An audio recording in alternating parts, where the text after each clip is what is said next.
कैलाश विजयवर्गीय ने आज विभिन्न मुद्दों पर मीडिया से चर्चा की, जिसमें कांग्रेस को राम मंदिर पर घेरते हुए भी नजर आए।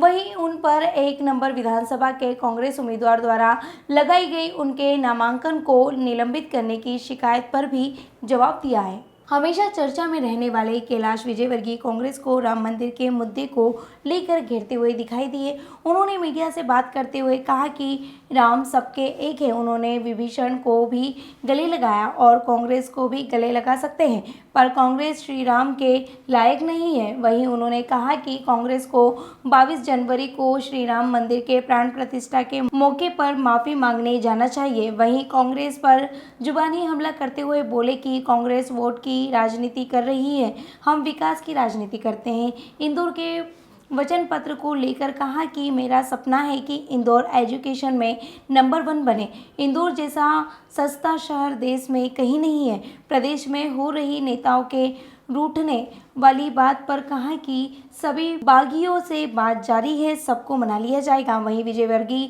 पर अपने नामांकन पत्र से कुछ कानूनी मामले छिपाने के आरोप को लेकर उन्होंने कहा कि अपने को ध्यान नहीं रहता है कि कितने केस चल रहे हैं। कमलनाथ के संबंधित एक सवाल के जवाब में कैलाश विजयवर्गीय ने उन पर निशाना साधा और कहा कि चुनाव के बाद कमलनाथ विदेश में दिखेंगे। Bureau report. उसके साथ में खरगोन में जिन आपने विधायक की बात की प्रत्याशी की, उन्होंने वहाँ पे ये भी कहा है कि टेंशन लेने का नहीं देने का, और दंगों हम 3 तारीख को सरकार बना रहे हैं, हमारी सरकार आती है हम जांच शुरू कराएंगे।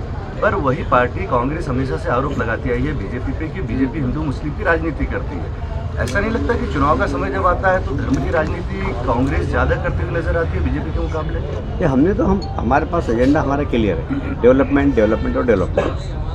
हमने तो विकास किया है और आगे भी विकास करेंगे। हमने गरीब कल्याण की योजनाएं लागू की है, वो आगे भी लागू करेंगे। हमने किसान को सशक्तिकरण के लिए योजनाएं बनाई है, वो आगे भी हम करेंगे। हमने महिला सशक्तिकरण के लिए योजनाएं बनाई, वो आगे भी हम करेंगे। हमारा डेवलपमेंट का एजेंडा है, हम उसी के आधार पर जनता के बीच में जा रहे हैं। और इसलिए कांग्रेस तो सिर्फ वोट बैंक तलाश रही है, क्योंकि कांग्रेस हार चुकी है। पर इस बौखलाहट में वो क्या क्या कर रहे हैं ये सबके सामने आ रहा है। सब अपनी अपनी जान बचाने की कोशिश कर रहे हैं, जितने भी उम्मीदवार हैं। तो खरगोन में बिना तुष्टिकरण के जीत नहीं सकते, तो उन्होंने ऐसी हरकत की जो अक्षम्य अपराध है। मैं नहीं समझता कि इस अपराध को देश की जनता माफ़ करेगी। आपने 1 नंबर विधानसभा को लेकर एक मैनिफेस्टो अलग से जारी किया है, क्या इंदौर की बाकी विधानसभाओं में इस तरह की पहल करेगी बीजेपी? देखिए, मेरा एक हमेशा से ही ये रहा है। मैं 2 नंबर में था तब भी मैंने क्या प्लान करना है मुझे पहले से मैंने प्लान कर लिया था। 4 नंबर में भी किया था।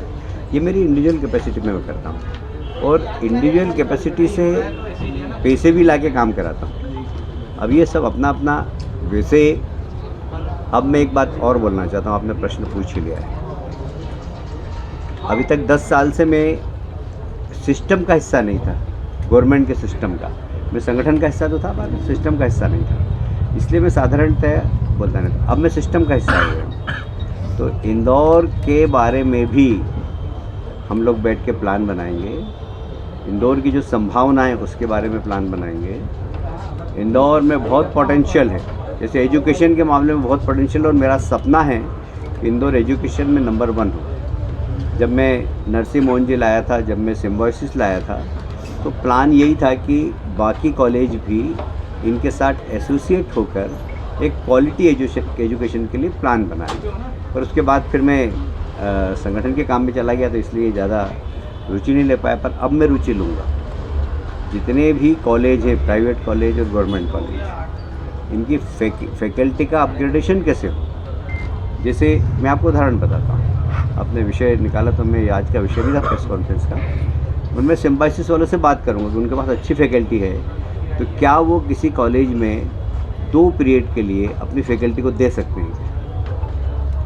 तो सिम्बायोसिस की अच्छी फैकल्टी गुजराती कॉलेज मांगे तो गुजराती कॉलेज में जाए, वैष्णो कॉलेज मांगे तो वैष्णो कॉलेज में जाए। वैष्णो कॉलेज में कोई फैकल्टी अच्छी हो।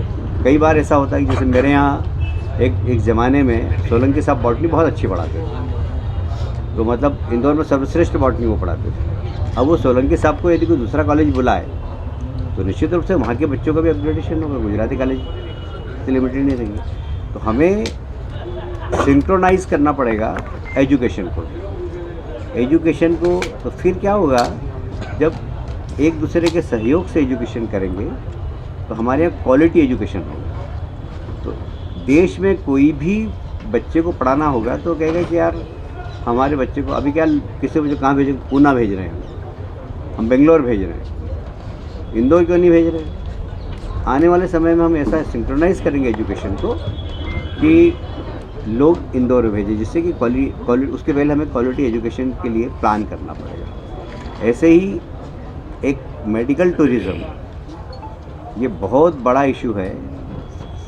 इंदौर इसके लिए डिज़र्व करता है। इंदौर जैसा सस्ता शहर देश में कहीं पर नहीं। यहाँ 25 रुपये में भी पेट भर सकते हैं, आराम से थाली में चले जाए 25 रुपये में पेट भर लेंगे। नंदानगर में आ जाए तो 5 रुपये में पेट भर लेंगे। हमारे यहाँ भंडारा चलता है साईं बाबा, पर औसत आदमी 25 रुपये की थाली में पेट भर सकता है। तो बाकी महंगा से महंगा तो कितना ही बड़ा खाना खा सकता है। हमारे यहाँ रहने की जगह बड़ी सस्ती है। आज भी धर्मशाला स्टेशन के पास बहुत सारी, तो बहुत सारे हमारे यहाँ ऐसे है कि हर आदमी हर स्तर का आदमी यहाँ पर आकर रह सकता है, मेडिकल जो सर्विसेज उसका फ़ायदा ले सकता है। तो मेडिकल हब भी बन सकता है, मेडिकल टूरिज़्म का हब भी बन सकता है। बहुत संभावना है, क्योंकि बहुत अच्छे मेडिकल के इंस्टीट्यूट आ गए हैं। ये सब अपने को एटमॉस्फेयर बनाना पड़ेगा। तो सिर्फ एक नंबर नहीं, पूरे इंदौर के लिए हम काम करें। एमपी की नब्ज, एमपी का हाल, मध्य प्रदेश और छत्तीसगढ़ के साथ हर प्रदेश की हर खबर, सिर्फ वाइब्रेंट इकोनॉमिक न्यूज के साथ। लगातार खबरों के लिए सब्सक्राइब करें हमारे YouTube चैनल को और लेटेस्ट खबरों के लिए बेल आइकन दबाना जरा भी ना भूलें। Coming soon on Jio.